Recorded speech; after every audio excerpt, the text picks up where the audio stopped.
suốt lời cứ tin anh cha cứ nhớ cho mình mà sai thì nó từ tu thải cứ lý dùng ở từ lúc trong ta sợ nó ít bè nó mới nhớ bù ở từ lúc trong lọ gì bảo lý cha suốt lời cứ tin anh cha sọt ngang say cú mộng rộng ấy chẳng của say nhớ bù ta sợ nó. Hai Hoàng kính thưa quý vị khán khách, yêu nhau chẳng quản xa gần, cầu không tay vịn cũng lần mà sang, yêu nhau chẳng quản lầm than, mấy sông cũng nội mấy ngàn cũng qua, yêu nhau chẳng ngại đường xa, đá vàng phiến quyết phong ba cũng liều. Vâng thưa quý vị, yêu và được yêu là niềm hạnh phúc nhất trong cuộc đời của mỗi con người, là món quà quý giá của cuộc sống đã ban tặng cho chúng ta.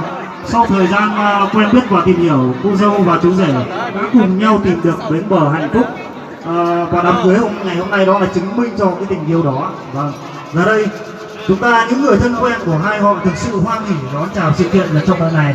Xin chúng ta hãy cùng chào đón cô dâu Hồ Sông và chú rể Thảo Lý.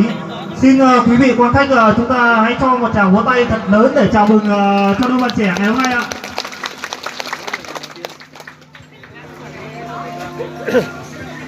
Quý vị thân mến, đi khắp thế gian không ai tốt bằng mẹ, gánh nặng cuộc đời không ai khổ bằng cha, nước biển mênh mông không đong đầy tình mẹ, mây trời lồng lộng không phủ kín công cha, tần tảo sớm hôm mẹ nuôi con khôn lớn, mang cả thân gầy cha che chở đời con, và cha mẹ nào cũng mong muốn cho con mình được hạnh phúc trọn vẹn.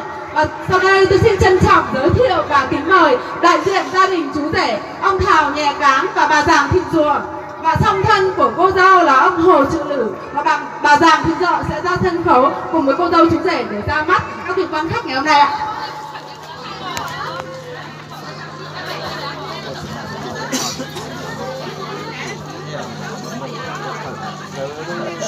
Và sau đây xin trân trọng giới thiệu và kính mời đại diện gia đình nhà trai ông Thảo Nhè Cáng có đôi lời phát biểu và cảm ơn tới quý vị quan khách đã tới dự buổi lễ thành hôn của hai con. Kính thưa các ông, các bà, các bác, các chú, các cô, anh chị em và các cháu ở vùng xa. Hôm nay hai bên gia đình bên nhà gái và nhà trai chọn ngày tháng tốt. Hôm nay tổ chức cho hai cháu chính thức về nhà. Hôm nay là lễ thờ hôn của hai cháu. Thay mặt cho hai bên gia đình, bên gái và bên trai rất là cảm ơn các ông, các bà, các bác, các chú, các cô, anh chị em gần xa đã đến động viên mình hạnh phúc hai cháu. Xin kính chúc sức khỏe các bà và tất cả anh em gần xa hôm nay đã có mặt đến đông đủ tiền duyên và mình hạnh phúc cho hai cháu. Xin cảm ơn các ông, các bà và tất cả anh chị em. Kính thưa quý vị, trong lúc này đây các đấng sinh thành đang vui mừng khôn xiết cho niềm hạnh phúc của các con mình. Họ là những người có công tạo dựng và đã đem đến niềm hạnh phúc cho hai người đẹp đôi nhất ngày hôm nay. Và xin quý vị hãy dành một tràng pháo tay thật lớn để chúc mừng cho hai bên gia đình đã có được những dâu hiền thể thảo ạ.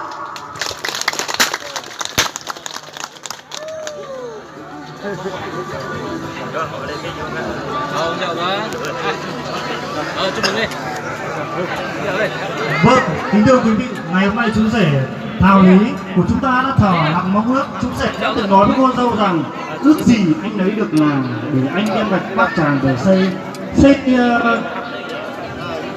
xây dọc rồi lại xây ngang, xây hồ Bán Nguyệt cho làng Cửa Tân. Và rồi cô dâu đã thỏ thẻ với chú rể nói với anh rằng anh ơi, trăng tròn đẹp nhất đêm rằm, tình ta năm dăm vẫn tròn.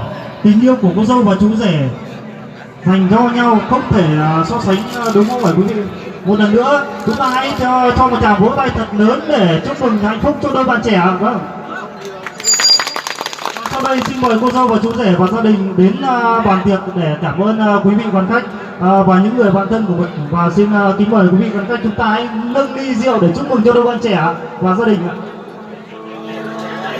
Sẽ hỏi gì lúa cú cho nó trẻ ao từ tương thầy lưu trong chạy chuẩn đế vì cú chỉ xin lợi cú nhớ mong cho cứ đi phong yêu trạng và chia sẻ hạt lựa ra chỗ sở cú gì luôn tàu lúa ở chỗ suốt lời cứ tin anh cha lại cho cú say lưu video nó bye bye bye bye 我讲到。